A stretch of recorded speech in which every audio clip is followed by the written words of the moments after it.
Dans la petite ville tranquille de Puebla, nichée dans l'intérieur du Mexique, l'aube s'était levée avec un silence inhabituel, presque solennel, comme si l'air lui-même pressentait qu'un événement sacré allait se produire.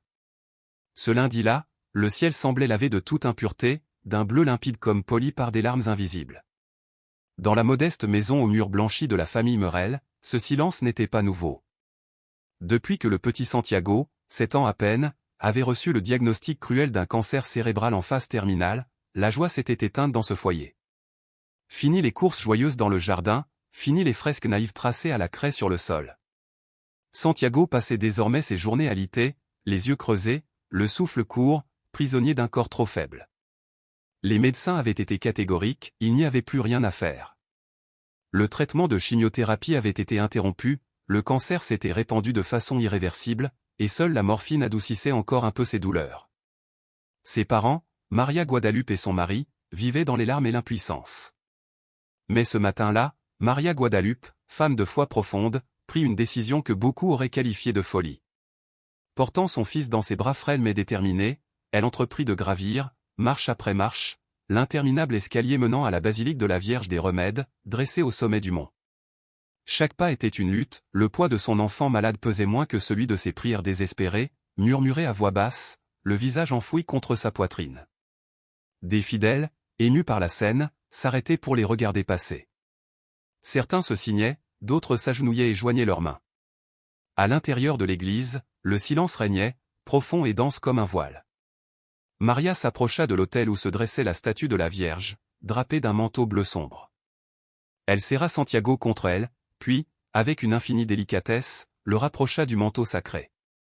L'enfant, presque inconscient, ouvrit les yeux avec lenteur. Dans un geste fragile mais chargé de toute l'âme qui lui restait, il posa ses lèvres sur l'étoffe. Ce fut un baiser faible, mais brûlant d'une intensité mystérieuse. À cet instant précis, un souffle léger parcourut la basilique, bien que toutes les fenêtres fussent fermées.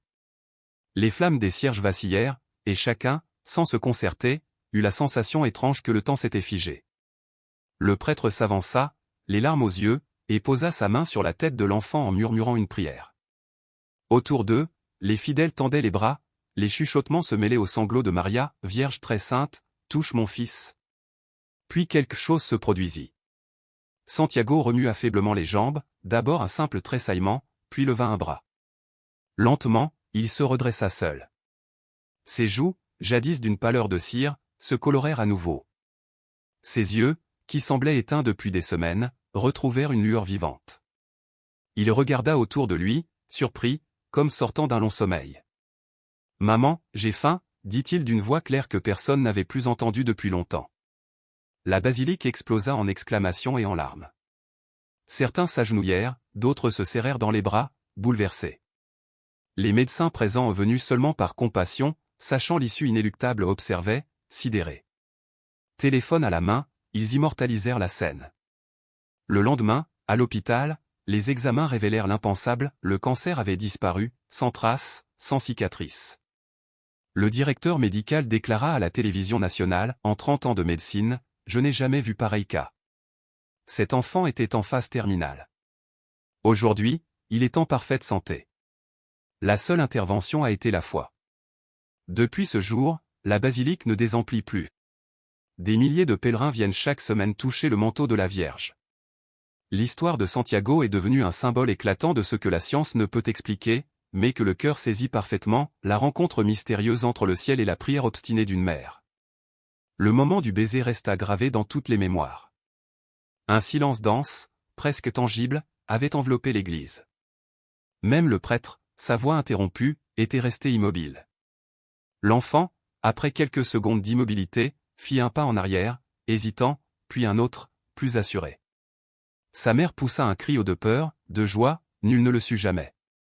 Santiago se tenait debout, marchait, avançait vers elle.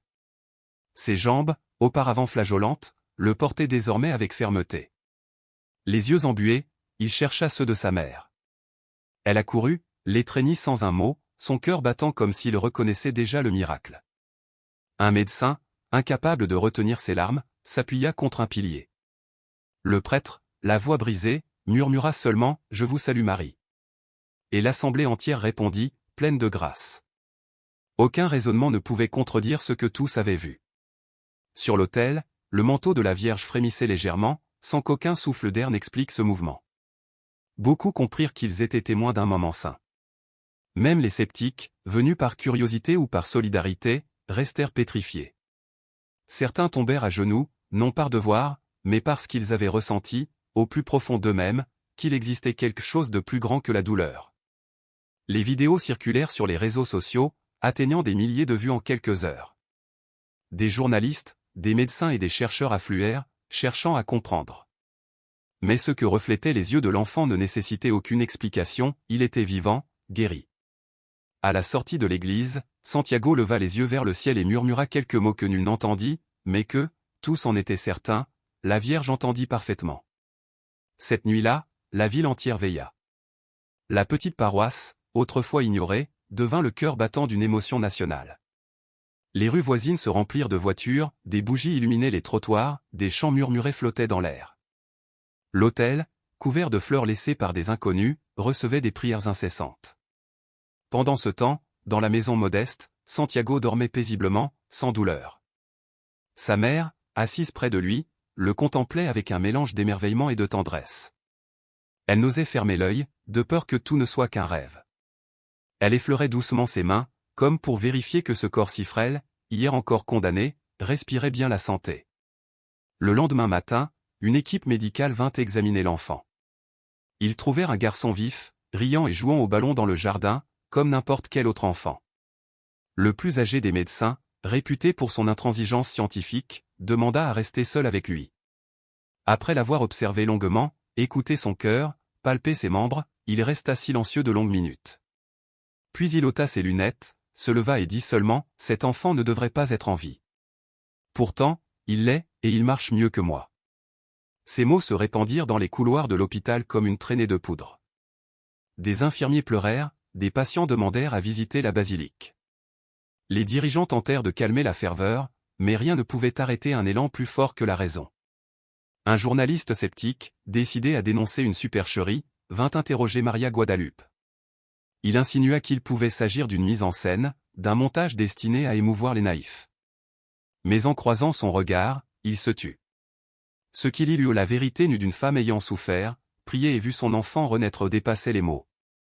Elle ne répondit pas par la colère, elle serra simplement le petit crucifix qui pendait à son cou et dit doucement, « Si vous aviez vu ce que j'ai vu, vous ne poseriez pas ces questions. » Il avait suffi de quelques paroles simples, prononcées avec une sincérité désarmante, « Vous aussi, vous vous seriez agenouillé, pour que le journaliste, qui jusque-là observait avec distance et prenait des notes rapides, sente un nœud se former dans sa gorge. » Sans trop savoir pourquoi, il rangea son carnet, baissa la tête et quitta les lieux, bouleversé.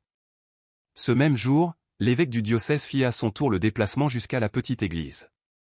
En entrant, il s'agenouilla longuement devant l'image sacrée, le regard voilé de larmes. Il ne prononça aucun mot au début, mais lorsque, après de longues minutes, il se releva, il demanda d'une voix basse et tremblante que l'on garde le silence. Alors, d'un ton ému, il déclara, « Si telle est la volonté du ciel, ce cas sera reconnu officiellement. Mais avant tout jugement, nous reconnaissons déjà dans nos cœurs ce que nos yeux ont vu. La foi déplace les montagnes, et aujourd'hui, devant nous tous, elle nous a de nouveau déplacés. » Peu après, l'enfant fut conduit dans plusieurs centres médicaux spécialisés. Des médecins renommés rédigèrent des rapports, mais aucun ne parvint à fournir une explication rationnelle.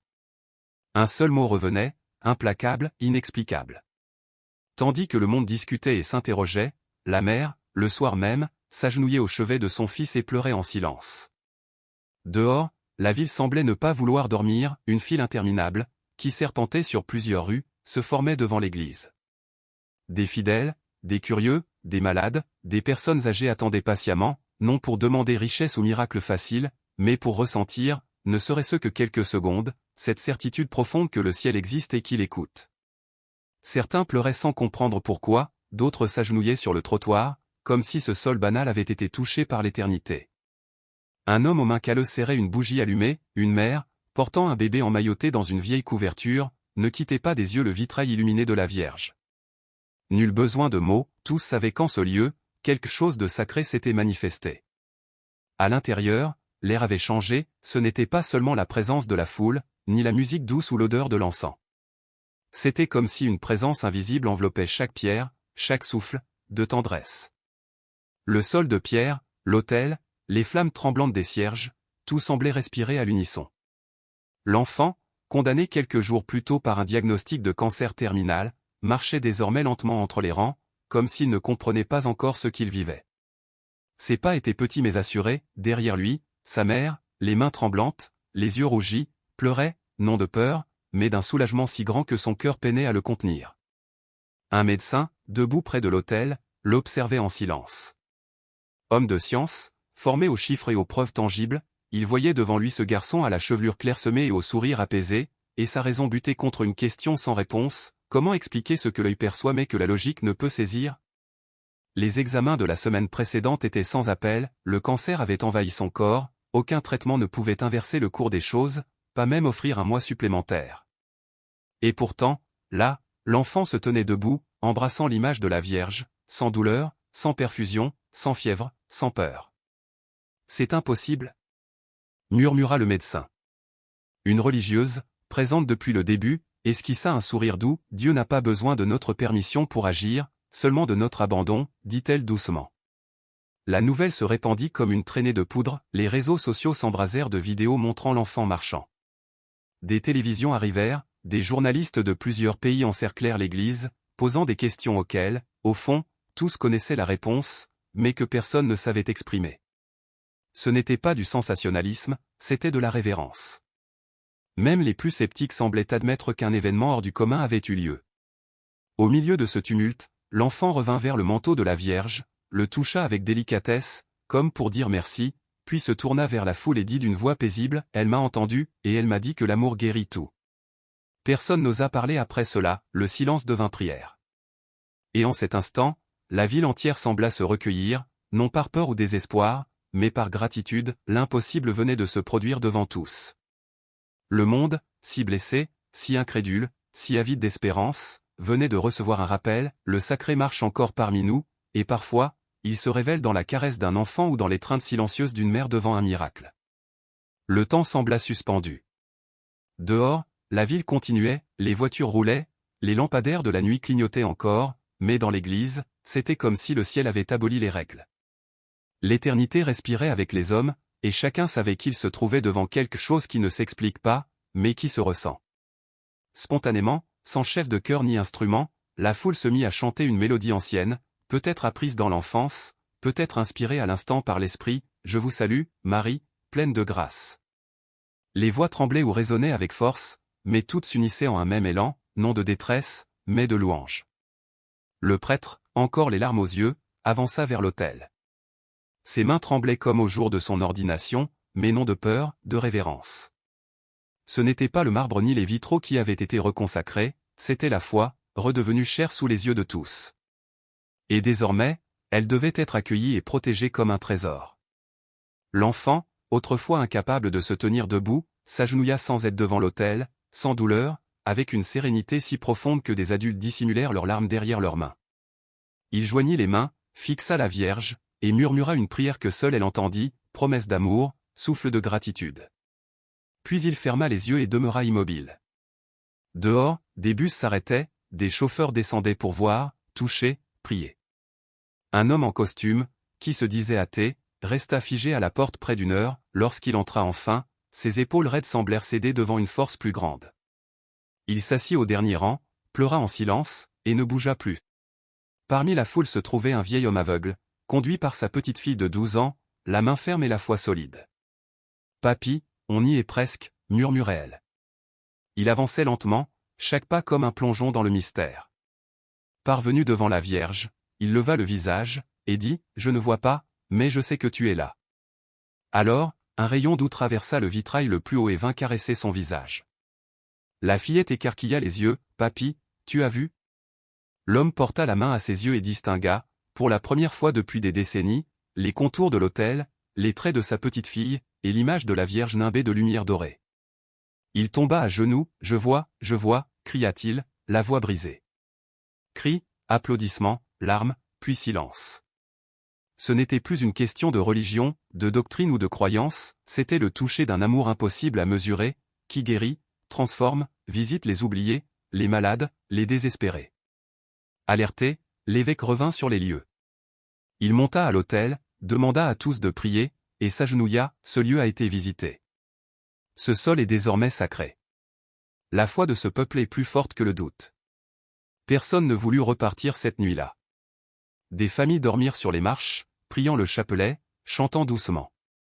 Le froid nocturne ne les dispersait pas, le feu de la foi brûlait plus fort. Les enfants s'endormaient blottis contre leur mère, les anciens se couvraient mutuellement d'étoffes improvisées. L'image de la Vierge, entourée de fleurs et de cierges, restait immobile mais vivante, signe et étreinte maternelle. À l'aube, quand le ciel se para de doré, nul ne quitta les lieux, car tous savaient que, si le jour commençait, quelque chose d'éternel avait déjà eu lieu. Les cloches sonnaient encore, non par automatisme, mais en écho au battement fervent des cœurs. Dans l'église, le silence devenait plus dense, silence non d'absence, mais de présence, si profond que toute pensée se dissolvait. Les yeux humides, les mains jointes et les genoux au sol suffisaient à témoigner de ce qui se passait. Au centre de l'autel, le manteau de la Vierge irradiait une lumière douce, non reproductible par l'électricité, non pas un simple éclat, mais une chaleur intime. Même les médecins présents, formés à la rigueur scientifique, se tenaient là, certains bras croisés tentant de raisonner, d'autres vaincus par une émotion inconnue. Et c'est alors qu'une vieille femme, alitée depuis des années, fut apportée sur un brancard. Elle ne parlait presque plus, ouvrait à peine les yeux, mais sa fille avait supplié qu'on la conduise ici. La foule s'ouvrit d'elle-même, comme consciente de l'urgence. Sous le voile sacré, la fille prit la main tremblante de sa mère et, avec une infinie délicatesse, la posa contre le bord du tissu. Un frisson parcourut la nef, comme une onde invisible qui éveille les âmes. Le cœur de la femme s'emballa, ses paupières se soulevèrent lentement. Elle ne prononça pas un mot, mais ses lèvres esquissèrent un murmure presque inaudible, « Merci ». Puis, un sourire éclaira son visage. Ce qui se produisit ensuite défia toute attente, elle bougea ses jambes, d'abord un pied, puis l'autre, et, sous les regards médusés de la congrégation, se leva lentement, comme portée par une force invisible, douce et sûre. Aussitôt, des applaudissements éclatèrent, spontanés, puissants, suivis de cris « Miracle ». L'écho franchit les murs, se répandit au dehors. Des passants se mirent à courir vers l'église, d'autres tombèrent à genoux dans la rue. Un journaliste qui filmait pour une chaîne locale baissa sa caméra, les yeux noyés de larmes. Dehors, la file d'attente s'allongeait, serpentant sur plusieurs pâtés de maisons. Les voitures se garaient à des kilomètres, des enfants dormaient sur les épaules de leurs parents, des inconnus distribuaient de l'eau, aidaient les personnes âgées, apaisaient les plus inquiets. Ce n'était plus seulement une église, c'était un sanctuaire vivant. Quelque chose d'immense venait de se produire, quelque chose qui dépassait toute parole, toute image, toute analyse médicale. Un mystère éternel. Et, au centre de tout, l'image de la Vierge demeurait immobile, paisible.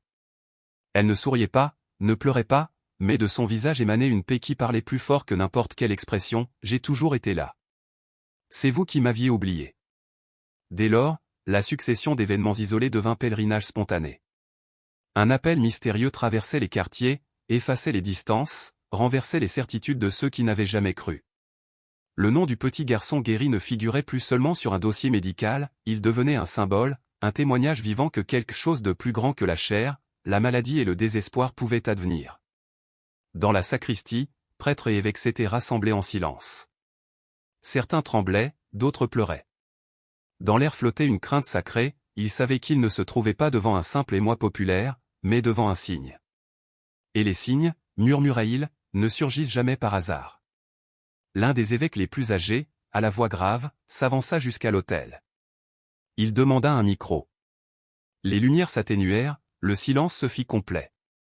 Il posa ses mains sur sa poitrine et déclara, « Aujourd'hui, il ne s'agit pas de guérison, ni d'explication. Il s'agit de nous rappeler que nous sommes toujours des enfants, et que notre mère ne nous a jamais abandonnés. » Un silence épais suivit. Puis, du fond de l'église, une petite voix fragile se mit à chanter une ancienne prière mariale. Une autre la rejoignit, puis d'autres encore, jusqu'à ce que des centaines de voix s'unissent. C'était comme si le ciel avait entrouvert une fenêtre. Les bougies semblaient brûler plus fort, les murs respiraient, l'air vibrait d'offrandes et d'abandon. À la porte, deux jeunes, éloignés de la foi depuis des années, s'enlaçaient en pleurant.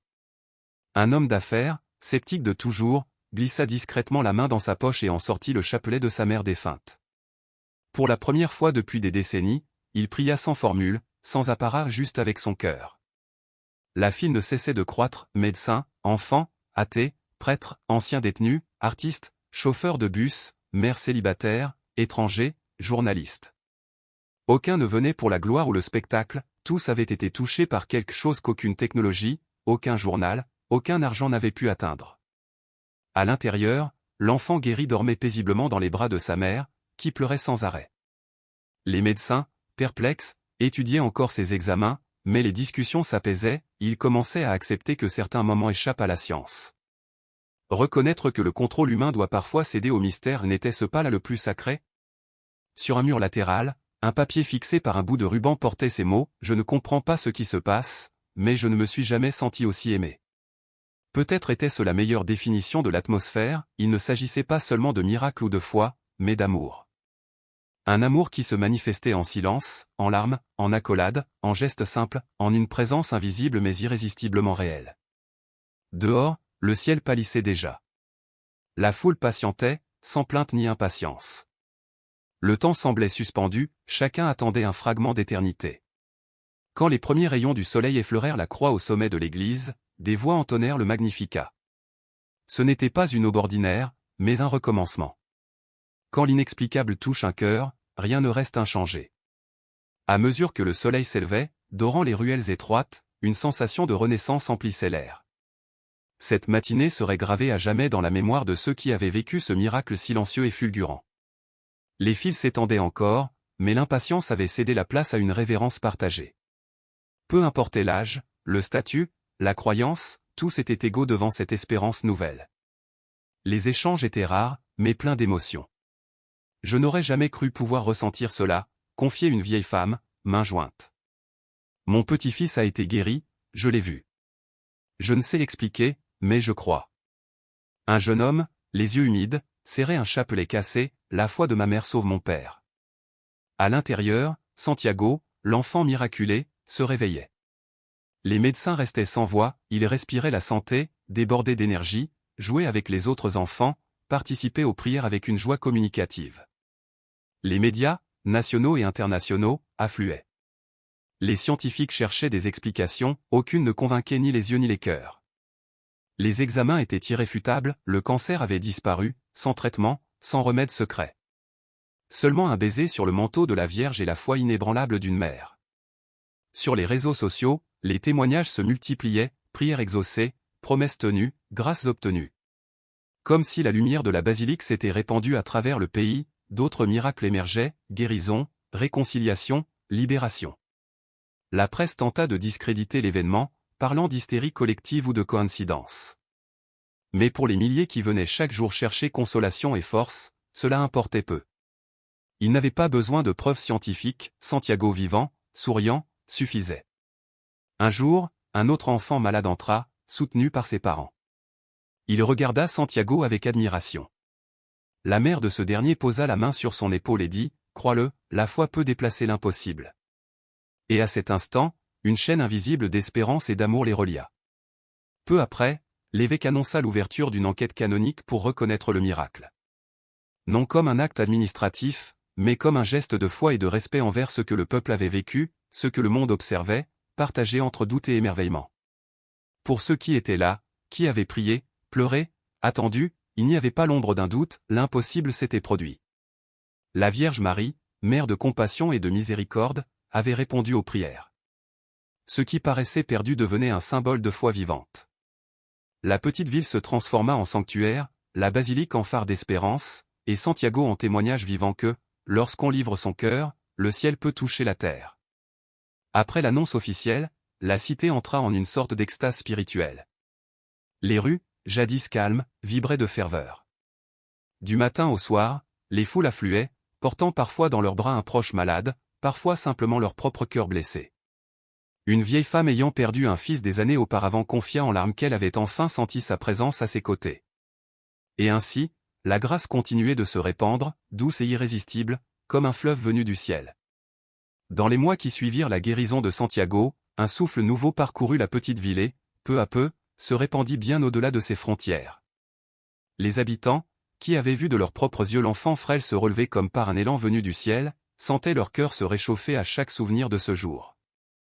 Beaucoup racontaient qu'ils avaient retrouvé la foi perdue ou vacillante, et que depuis ce moment ils priaient quotidiennement, demandant l'intercession de la Vierge.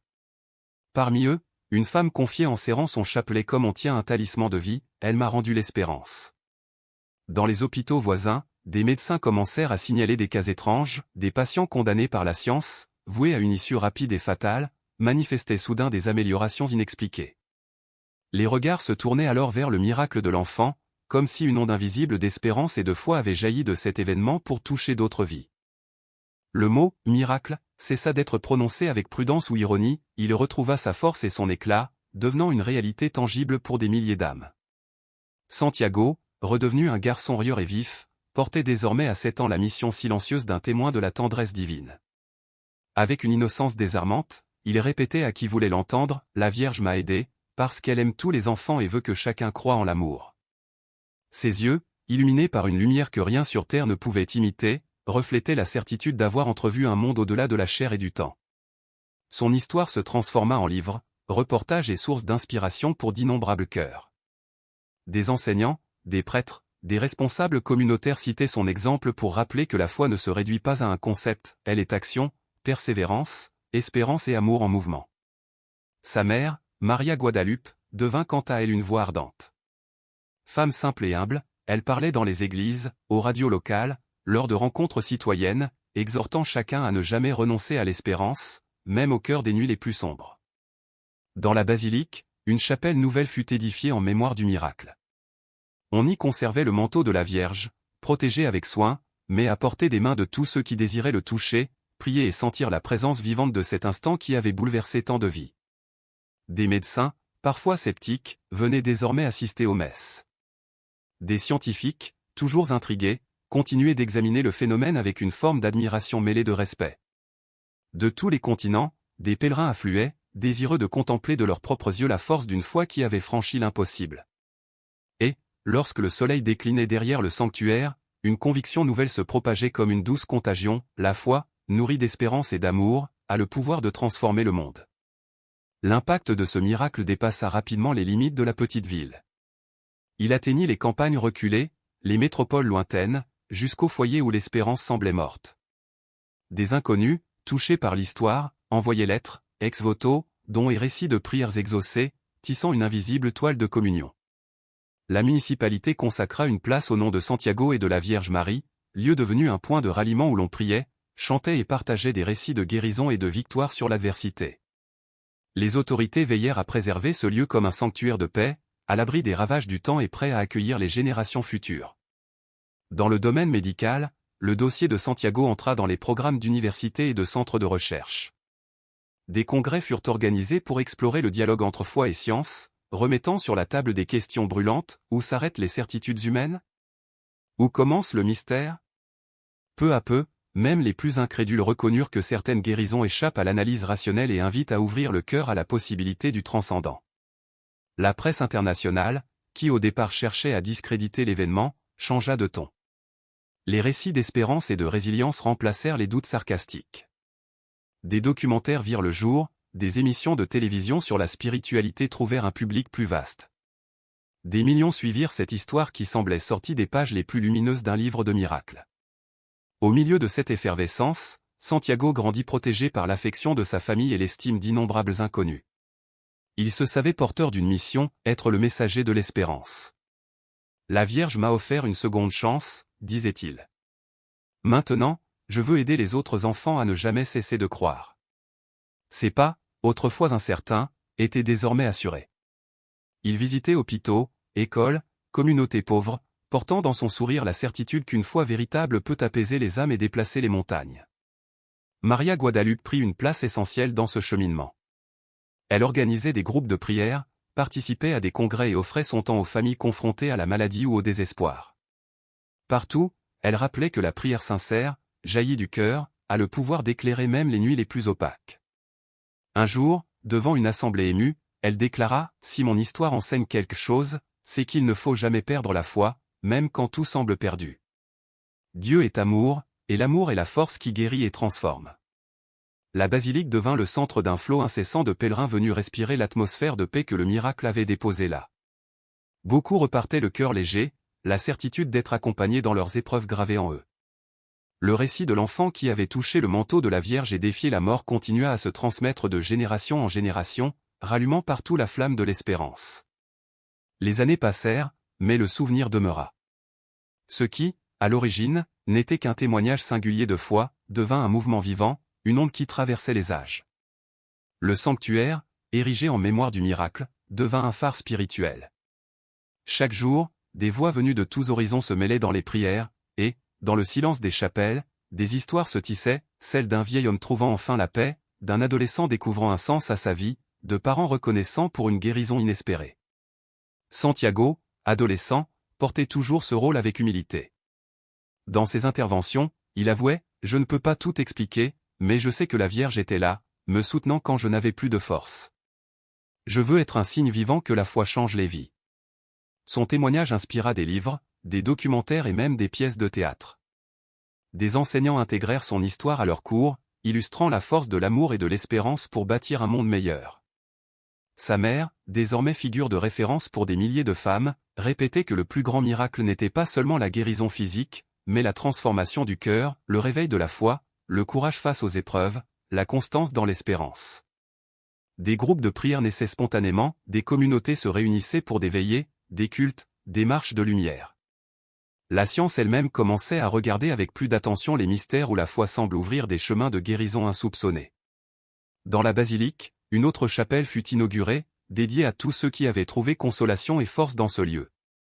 Sur ces murs, des milliers de lettres, photos et objets laissés par des pèlerins racontaient, chacun à sa manière, la gratitude et la confiance retrouvées.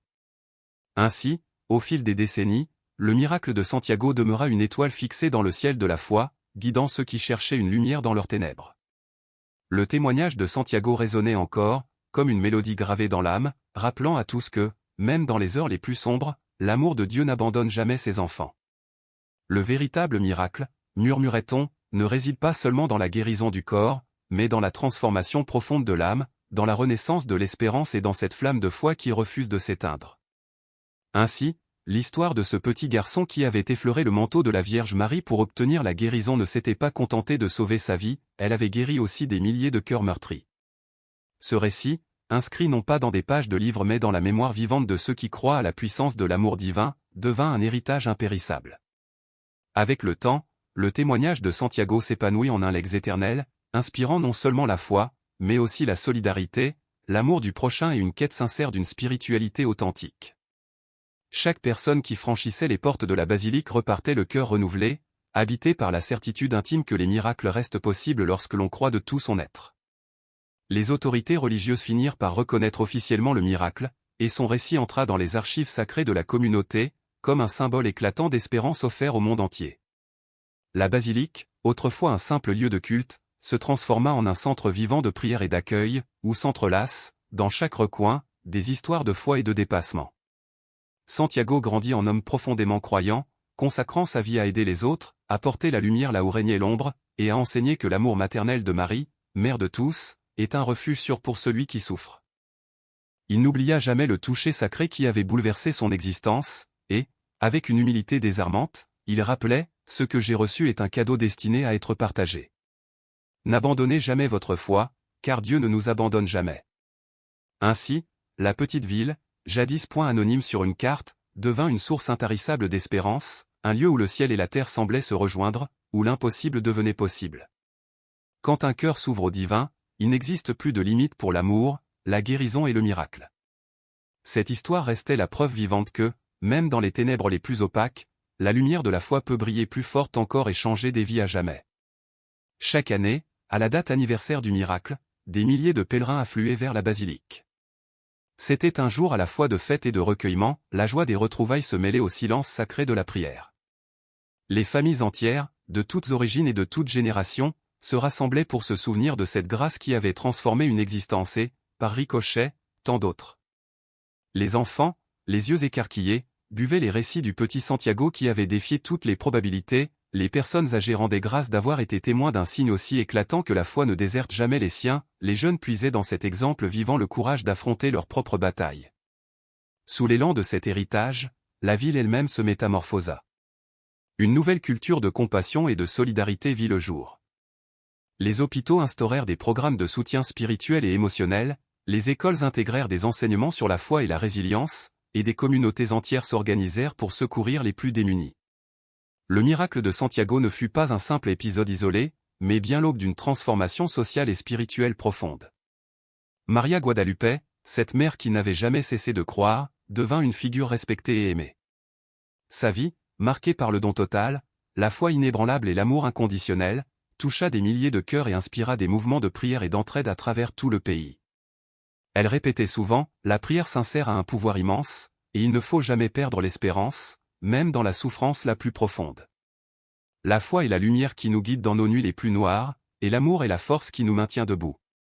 Au fil des ans, Santiago affronta ses propres épreuves, toujours soutenu par la certitude de la présence maternelle de la Vierge Marie. Sa vie devint un témoignage constant que la grâce divine n'est pas un éclat fugitif, mais une force vivante qui accompagne et transforme chaque jour. Le sanctuaire qui porta son nom se mua en lieu de pèlerinage mondial. Fidèles, curieux et chercheurs de sens venaient de loin pour toucher le manteau de la Vierge, prier devant l'autel et ressentir cette paix qui avait transformé toute une ville. Beaucoup repartaient avec des histoires de guérison, de soulagement ou d'expériences spirituelles qui confirmaient que le miracle, loin d'appartenir au passé, continuait son œuvre. Dans les médias, le débat entre foi et science prit une dimension nouvelle. Des chercheurs commencèrent à admettre qu'il existe des mystères qui dépassent la raison humaine et que la spiritualité joue un rôle fondamental dans la santé et le bien-être. Des conférences interreligieuses et des rencontres entre religieux et scientifiques furent organisées, créant un espace de dialogue et de recherche de vérité. Santiago, devenu adulte, consacra son temps à l'écriture, aux conférences et à des voyages à travers le monde, portant partout le message que la foi, la prière et l'amour sont les plus puissants remèdes aux maux de l'humanité. Il parlait avec humilité, mais avec la conviction sereine de celui qui sait avoir été choisi pour être l'instrument de l'espérance divine. L'histoire de ce garçon qui avait un jour effleuré le manteau de la Vierge pour surmonter l'impossible devint ainsi une source inépuisable d'inspiration. Elle rappelait que, même face aux plus grands obstacles, l'amour de Dieu demeure, prêt à agir, guérir et transformer. Car le vrai miracle n'est pas seulement ce qui se voit, c'est ce qui se passe dans le cœur de ceux qui choisissent de croire. Ce qui avait commencé comme un événement extraordinaire pour une petite communauté devint un phénomène spirituel résonnant dans le monde entier, rallumant l'espérance là où ne subsistait que le désespoir. La basilique, déjà lieu de culte, se transforma en un sanctuaire vibrant, attirant des pèlerins de tous horizons. On venait des quatre coins du monde, franchissant océans et continents, pour approcher le manteau de la Vierge, s'imprégner de cette atmosphère de paix et chercher une communion profonde avec le divin. Là, au milieu des bougies vacillantes et des prières murmurées, les récits de guérison et de transformation personnelle se multipliaient. Certains devinrent célèbres, un homme atteint d'une maladie dégénérative retrouva des mouvements perdus, une femme minée par la dépression retrouva la force de recommencer sa vie, une famille brisée se réconcilia après des décennies de silence, des enfants timides s'ouvrirent au monde avec une nouvelle assurance. Ces changements étaient attribués à la puissance de la foi ravivée et à l'énergie spirituelle qui émanait de ce lieu saint. Santiago, quant à lui, grandissait non seulement en âge mais aussi en sagesse et en compassion. Conscient du poids de sa mission, il en éprouvait surtout la joie, celle de transmettre à d'autres la lumière qui avait illuminé sa propre existence. Devenu un véritable ambassadeur de l'espérance, il rencontra des dirigeants religieux, des responsables politiques et des acteurs communautaires, proclamant inlassablement que la foi et l'amour sont les remèdes les plus puissants aux blessures du monde. À ses côtés, Maria Guadalupe restait un pilier inébranlable. Sa simplicité et sa ferveur inspiraient bien au-delà de ceux qui la connaissaient personnellement, à travers ses livres, ses interventions et ses témoignages filmés, elle continuait d'enseigner la valeur de la prière sincère, de l'abandon confiant et de la persévérance dans la foi. Même le monde scientifique poursuivait ses recherches sur le cas de Santiago, organisant des études interdisciplinaires pour comprendre l'impact de la spiritualité sur la guérison. Peu à peu, de plus en plus de spécialistes admettaient que certains phénomènes échappent à toute explication matérielle et invitent à ouvrir de nouveaux horizons d'investigation. Ainsi, la petite ville qui, un jour, avait choisi de croire face à l'impossible, continua de rayonner comme un phare spirituel. Son exemple prouvait que la foi vécue, incarnée et active, peut non seulement changer des vies, mais aussi transformer une société entière. Et le nom de Santiago, porté par le souffle d'un miracle, restait à jamais associé à cette vérité, il n'y a pas de nuit si obscure que la lumière de Dieu ne puisse y percer. Au fil des années, Les programmes d'assistance sociale prirent une ampleur nouvelle, portés par une solidarité croissante entre voisins et par un renouveau spirituel qui s'ancra au cœur même de la vie de nombreux habitants. Peu à peu, le sanctuaire se transforma, s'agrandissant pour accueillir toujours plus de pèlerins et de visiteurs. On y érigea des bibliothèques dédiées à la foi, des centres de soutien psychologique et spirituel, des espaces de retraite et de rencontre, tous pensés pour offrir à chacun un chemin vers la guérison, la paix intérieure et la renaissance de l'âme. Santiago, devenu un jeune homme, garda toujours cette humilité qui le caractérisait, rappelant inlassablement que son histoire ne parlait pas seulement de lui, mais du pouvoir de l'amour divin, présent en chacun. Il enseignait que le plus grand des miracles réside dans la capacité à transformer son propre cœur, à pardonner sincèrement, à aimer sans limite et à croire, même lorsque la raison semble murmurer l'inverse. Ainsi, le récit de ce petit garçon qui avait touché le manteau de la Vierge Marie devint un témoignage intemporel, un phare éclatant guidant les pas de ceux qui cherchent l'espérance, la foi et les miracles dans leur vie quotidienne. Car, au fond, le miracle suprême n'est autre que la certitude d'être aimé et de ne jamais être seul.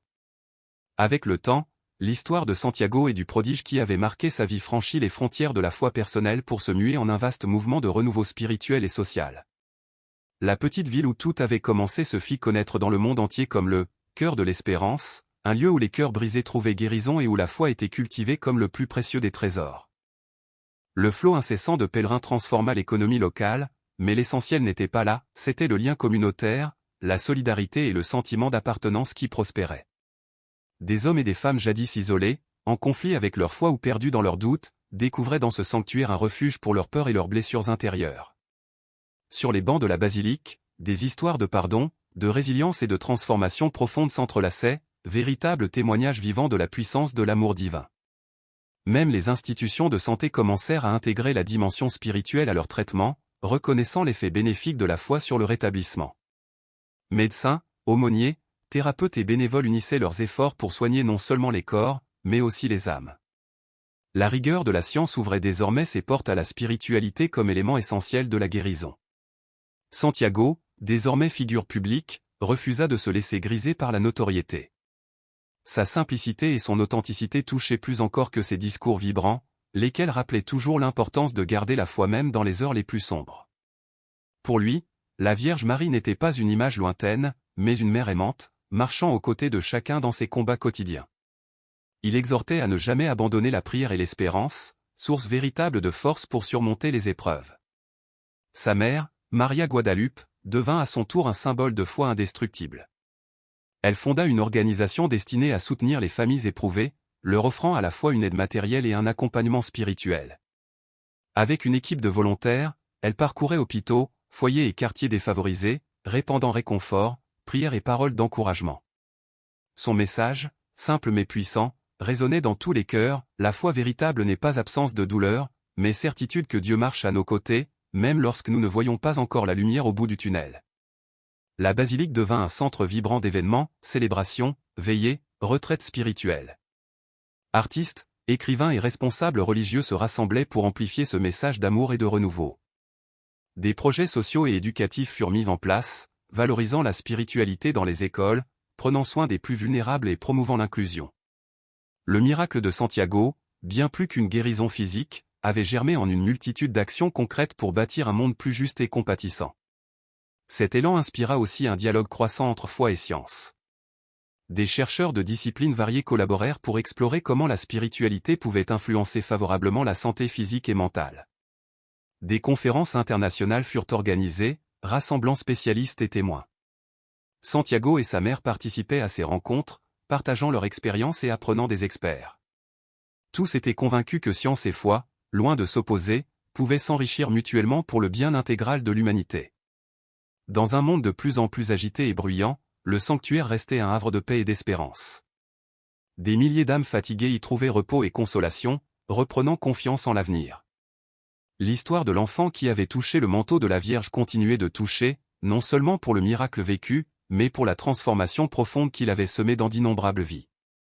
Ce témoignage vivant rappelait que, face aux épreuves les plus cruelles, la lumière de l'amour divin ne s'éteint jamais, comme une flamme éternelle, la foi, l'espérance et l'amour éclairaient encore et toujours le chemin de ceux qui cherchaient dans l'impossible la force d'avancer. Au fil des décennies, le miracle de Santiago dépassa les frontières des religions et des cultures. Le sanctuaire fut reconnu comme centre mondial de guérison, d'espérance et de transformation. On y venait de tous les continents pour ranimer sa foi et trouver des réponses aux détresses les plus profondes. Les témoignages affluaient. Un homme, ayant perdu toute sa famille dans une catastrophe naturelle, y trouva la force de recommencer. Une femme rongée par l'anxiété et la solitude ressentie, après y être venue, une paix inexpliquée. Des jeunes enchaînés aux addictions se relevèrent, portés par le soutien des communautés inspirées par Santiago. La ville, jadis modeste et oubliée, devint un symbole de renouveau spirituel. Chaque pierre de ces rues semblait imprégnée de l'énergie de l'amour divin. Le tourisme religieux prospéra, mais au-delà des chiffres, c'était la transformation invisible et durable des cœurs qui comptait. Santiago, devenu un homme mûr, resta fidèle à sa mission, être un instrument d'espérance. Il fonda une organisation internationale venant en aide aux enfants et familles vulnérables, mobilisant bénévoles, soignants et leaders spirituels autour d'une même cause, le bien-être intégral de chaque être humain. Sa voix résonnait lors de conférences et rencontres écuméniques, répétant que son miracle n'était qu'un reflet de l'amour infini de Dieu, offert à tous ceux qui osent ouvrir leur cœur. Maria Guadalupe, à ses côtés, continuait de rayonner par sa foi et sa gratitude. Ses livres et interventions touchaient des millions de personnes, rappelant qu'aucune douleur n'échappe à la tendresse divine et qu'aucun cœur, s'il se donne pleinement, n'est à l'abri d'expérimenter l'impossible. Le sanctuaire élargit encore ses activités, accompagnement psychologique et spirituel, action sociale, multiplication des groupes de prière et de méditation qui tissèrent un vaste réseau mondial de solidarité et de guérison. Les écoles intégrèrent la dimension spirituelle dans l'éducation, conscientes de son rôle clé pour former des sociétés plus humaines et compatissantes. Dans le domaine scientifique, des progrès notables furent réalisés, recherches interdisciplinaires sur les bienfaits de la foi pour la santé, dialogue académique plus ouvert, intégration de pratiques favorisant l'équilibre entre corps, esprit et âme. Santiago, avec des experts, démontrait que la science véritable ne combat pas la foi, elle l'embrasse et l'éclaire. Et, partout dans le monde, le message du miracle inspirait, aimer son prochain, pardonner, prendre soin les uns des autres, chérir la foi comme un joyau inestimable. L'exemple de Santiago montrait que la véritable transformation commence dans le cœur, lorsque s'éveille l'amour divin qui y réside. La petite ville, témoin de la naissance du prodige, brillait désormais comme un phare universel, un lieu où l'impossible était devenu possible, où l'amour avait franchi toutes les frontières.